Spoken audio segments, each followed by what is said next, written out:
What's up, nail crew? I'm going to show you guys how I did these beautiful leopard print decals from Coco Decals, which I absolutely love her decals. You'll cut out your decal and then wipe off your nail with isopropyl alcohol. I had already dipped, buffed, and shaped this nail, so I was good to go. Then I'm going to use gels. I'm going to apply a layer of gel base, and I'm not going to fully cure it. I'm only going to flash cure it for about 15 seconds. Then I take the decal, I place it in a little bowl of water, leave it in there for about 15 seconds, set it onto a lint-free wipe. I'd like to flip it over once or twice just to make sure it's not soaking wet.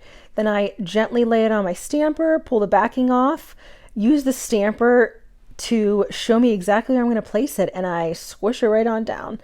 The other part that works really, really well for me for getting rid of the excess decal is I like to use acetone on an orange wood stick. And I've tried using an angled eyeshadow brush for around my cuticles, and for me, I just end up getting acetone all over my skin, all over my nails, and it ends up ruining the decals. Then I take that little squishy silicone tool and just press it down to make sure it's all really, on my nail nicely. Then I saw this trick from the owner of the Coco Decals. She takes a buffing block and goes around real gently and gets off the excess, which I found that works really well for me. Then I flash cure that again for 15 seconds, top coat it with another layer of gel base and cure that for 30 seconds.